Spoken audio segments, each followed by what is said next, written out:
Umiiyak na po mga kaibigan. Huh? Ayun yung kasi marinig na yung magulang niya po inapi-api ninyo. Kay Mang Bas po, kay hindi totoo yun, hindi siya anak ni Binirando. Mga kalingap. Yan, umiyak tuloy si Biancy. Salit na mag-enjoy sa Hong Kong, pinaiyak natin. Gusto mo yung ugali ni Papa Ed? Hindi ka pa ba nagkaroon ng boyfriend mula? Wala ka pang boyfriend? First love mo pala si Papa Ed. Ang bira mga kaibigan. Hindi ka pa ba nagkaroon ng boyfriend mula? Wala ka pang boyfriend? First love mo pala si Papa Edo. Ang bira mga kaibigan. Umamin po talaga siya. Siya first love niya si Papa Edo. Si Kuya Val. Sa bagay,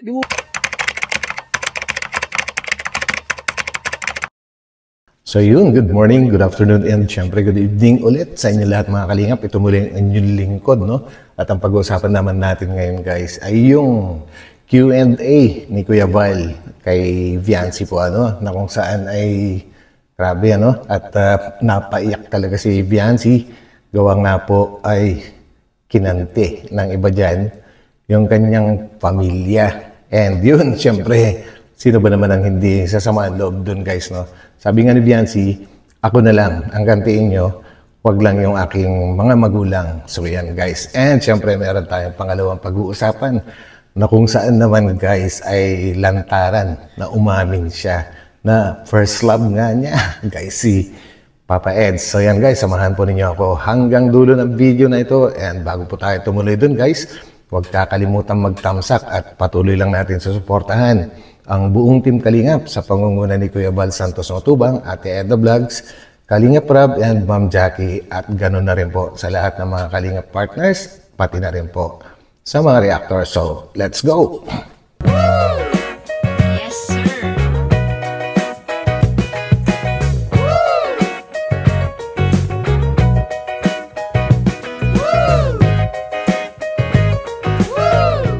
wala ba sa isip mo noon na maging kaling? And syempre guys, dahil dalawa po yung topic natin, isang masaya at isang malungkot. So kailangan siguro unahin muna natin yung malungkot para naman may pambawi tayo sa dulo. So tuloy. Ka? Wala sa isip mo na mangyari yon? Na maging Kalingap Angels ka? Wala, no? Di ba noon? Siguro nga walang-wala sa isip ni Viancy na mapasama sa Kalingap Angels or lalong-lalo na po ang ma-discover ng Kalingap ng Team Kalingap. Gawa nga po na alam naman po natin yung naging kwento nung una guys, no?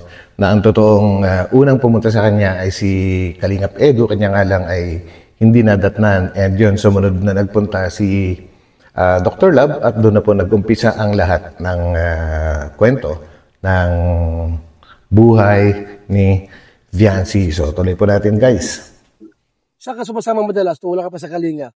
Kay mama po lang. Kay mama po. Yung mama mo? Ikaw ang madalas kasama niya? Nag-ano kayo ni mama mo? Yung paglaba po. Naglalaba-laba. Tapos, pag naglalaba kayo, magkano naman ang bibigay sa'yo ni mama mo pag naglalaba kayo? Ni mama po. Magkano kita niya? Ano po? 500. Marami yun. So yun guys, ang kinikita pala nila dati sa paglalaba at marami yung nilalaban, dahil sama-sama nga po sila na siguro buong pamilya na naglalaba sa ilog ay 500 guys. Kung totoo siya, okay na rin yung 500, kaya lang napakahirap po na trabaho yung paglalaba guys, at talagang masakit sa kamay yun, mano-mano po yun, at naglalakad pa po sila papunta sa ilog, and syempre maraming oras na masasayang. So yun guys, pero grabe, ang laki na po talaga ng pinagbago ng buhay ni Viancy guys, Kakaiba, para siyang si Cinderella yata, kung pwede nga lang, natawagin na ganun. So tuloy po natin, napakaswerte, and sa tingin ko talagang deserving talaga siya. Nasabi ko na before kung bakit po siya deserving na talagang umasenso sa buhay, dahil nga po yung mismong pamilya po nila ay tumutulong din sa mga mas mahihirap pa sa kanila kahit nung hindi pa sila natutuklasan or nadidiscover po ng Kalingap. So, yun. Maraming labahan yun. Saan dinadala yung labahan? Sa ilog? Yun. Basta punta kayo doon. Kasama po ka. kaming lahat. Maghapon yun. Yun, no? Tulong-tulong naman po kami. Natulong-tulong. Oh. Buti hindi ka umitim doon sa ilog. Umitim ka rin sa ilog. Ligas ka bang, libas? Minsan po, pag nangingiti pa ako, nabalik rin naman po. Galing. Ligas ka bang maputi? Ikaw ba ay talaga maputi ka ba talaga? Hindi ko po ano. Kasi yung father mo maitim eh. Ano? Meron pa rin. Sa totoo lang guys, hindi ko pa nakikita in person si Viancy, pero ang dami po nagko-comment dito sa aking mga uploads na talagang napakakinis nga daw po ng balat ni Viancy, ano, at napakaputi din. So yun, grabe, napakaswerte niya sa kanyang genes na nakuha sa kanyang parents, no?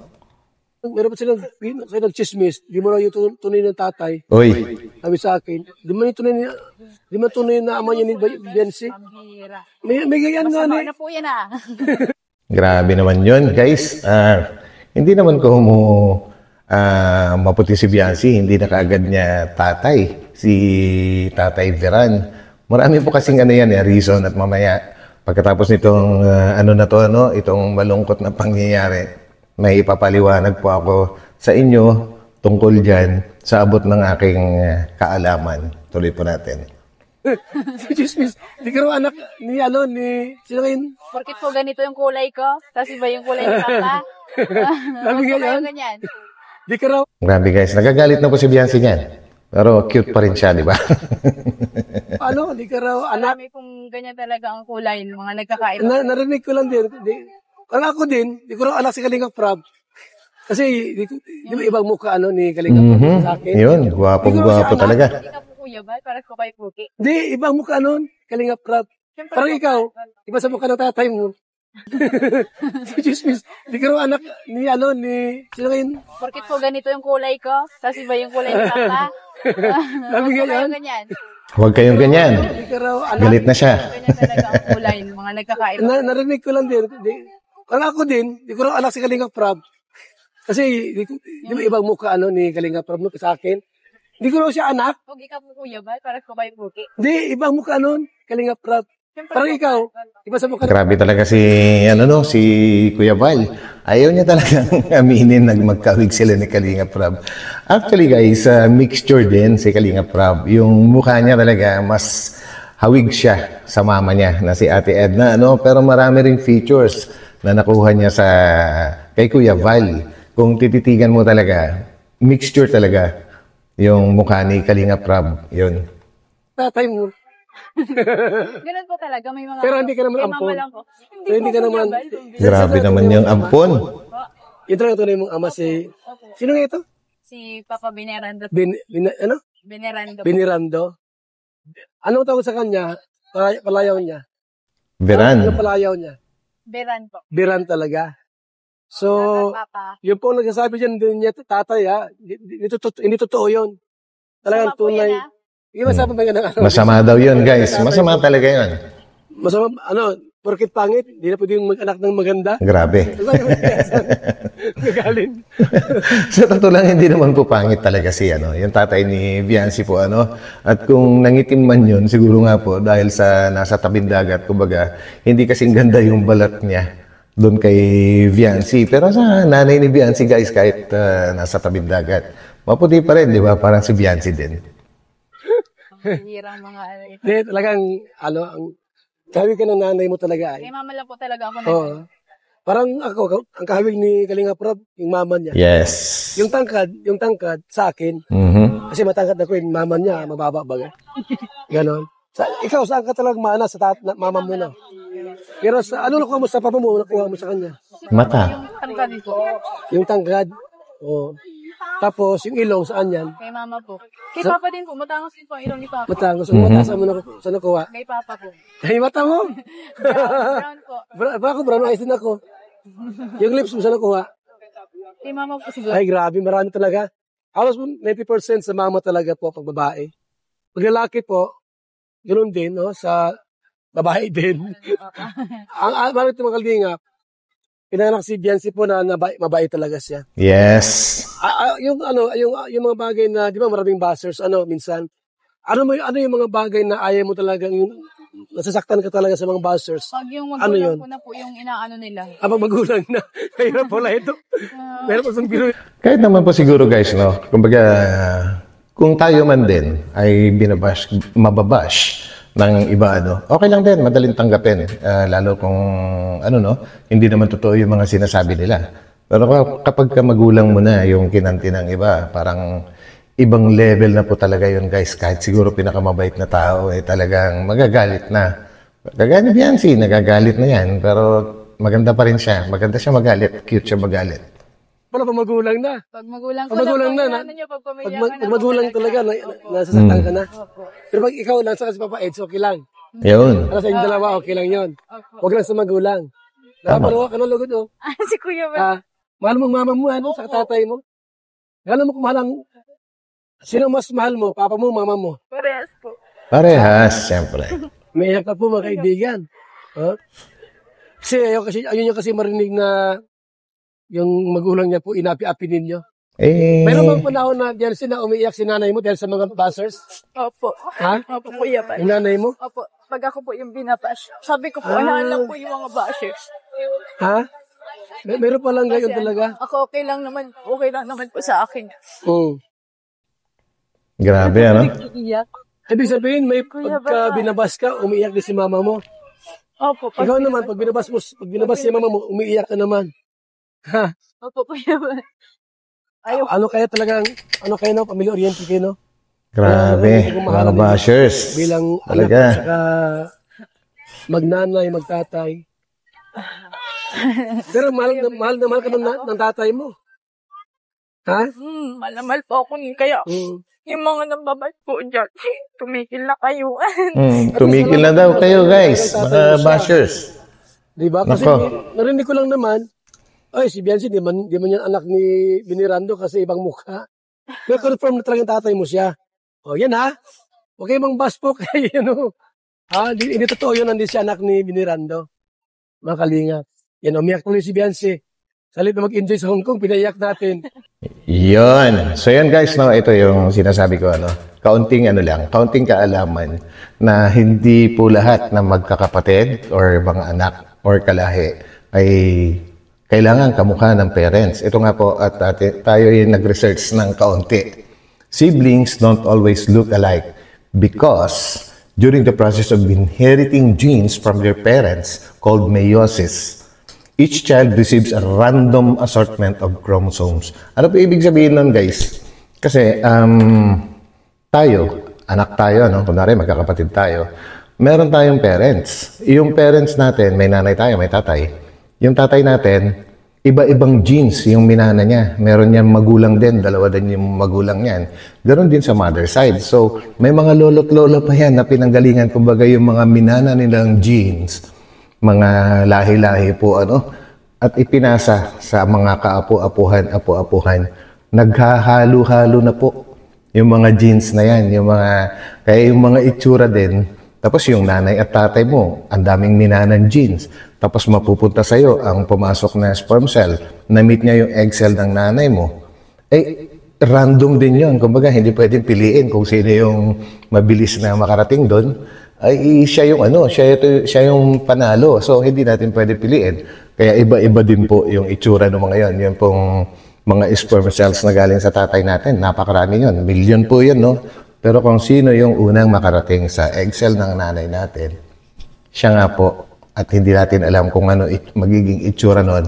Pero siguradong yung itsura nun ay may pinagmanahan sa kanununuan po natin. So, ganun po yung nangyayari. Kaya hindi maaring bihira lang yung talagang magkakamukha. Napakaswerte na po yung magkakapatid na talagang magkakamukha. May mga resemblance pero hindi pwedeng sabihin na identical. Iba na po yun. Twin na po ang tawag doon, kambal na po, ano. So, yun po yung aking maigsing pangunawa sa kung bakit hindi nagiging magkakamukha ang mga magkakapatid at hindi rin natin masyadong nakakabuka yung ating mga parents dahil nga po sa genes na naipasa-pasa na po ng mga ating mga ninuno. So, yun lang po guys. And correct me if I'm wrong, handa po akong tanggapin kung mali po ang aking paliwanag. Yun, so tuloy po natin guys at makikita po ninyo na yung tiyahin ni Viancy po na si Ann, yung nasa Hong Kong nga po, na first cousin ng tatay niya, ay nakakahawig niya. Kumbaga yung shape ng mukha niya, ilipat mo lang yung mata ng tatay ni Viancy, tsaka yung lips ng nanay ni Viancy. Kamukha na ni Viancy yun. So ganun po yung maiksing paliwanag doon guys. So tuloy, punta naman po tayo guys sa mas masayang pag-uusapan natin. Yan na. Kasi, nag-enjoy ka ba sa Hong Kong? Siyempre po, Kuya Bal. Ito yung ating first travel outside the Filipino. Ano yung mga na-experience mo sa iyong pag-travel dito sa Hong Kong? Ikaw ba ay naninibago sa klima? Kuya Bal, kasi nag-aano po yung balat ko po, Kuya Bal. Yung balat mo medyo Babak-bak. Yes, ganun talaga. So, maganda ka pa rin.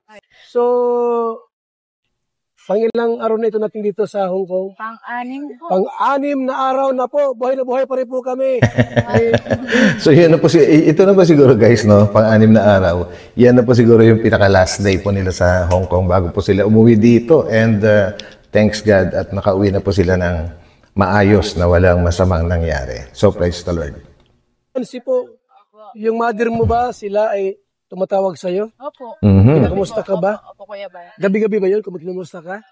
Ang dami mo mga natanggap ng mga Kaya nga po, gamit, mga damit. Paano so yun? much po sa inyong lahat. Doon po Ayan. Pabot po ng pasalubong, mga ampaw. Thank you so much. Salamat po. Yan. Meron siya ditong po. Actually guys, yung mga napakaraming winter suit na natanggap ni Viancy ay iiwan nga daw po niya sa tiyahin niya. At bahala na pag-uwi ng tiyahin niya, siya na lang po yung magdadala pa uwi po dahil limited lang yung pwedeng dalhin ni Viancy pa uwi dito sa Pilipinas. So yan po. Tiyahin mo ba ito? Opo. Kapatid ni? Pinsan po ni Papa. Yun. Kapatid niya po si Mian, yung jowa ni Dr. Lab. Ay, grabe. Bakit nasabi ni Kuya Bal guys na jowa ni Dr. Lab? Gumawa po kasi sila ng ng panggabi na music with Kuya Bal. Yung mga sinushoot nila ng na 2 minutes, marami po yun And midnight music po ni Kuya Bal, no? And doon nga po ay gumanap na mag-show tapos si Dr. Lab at yung si Tita Ann ni Viancy. Mapapanood nyo po yan sa mga vlogs ni Kuya Bal. So, panoorin po ninyo guys, ha? Hong Kong, Viancy, ano yung mga good experience mo dito sa, yung hindi mo makakalimutan, kahit nasa Pilipinas ka na-experience sa Hong Kong? Disneyland po. Ha? Disneyland, no? Maganda Disneyland, no? Talagang Grabe talaga po. Daroon yung di ba? So, kung sakaling mayroon pang chance na maging sponsor sa atin na pumunta ng Hong Kong, sasama ka pa rin ba? Ay, opo, Kuya Bal. Yun. Opo, meron po. Maganda, isama mo yung parents mo, para di ba, may experience, di ba?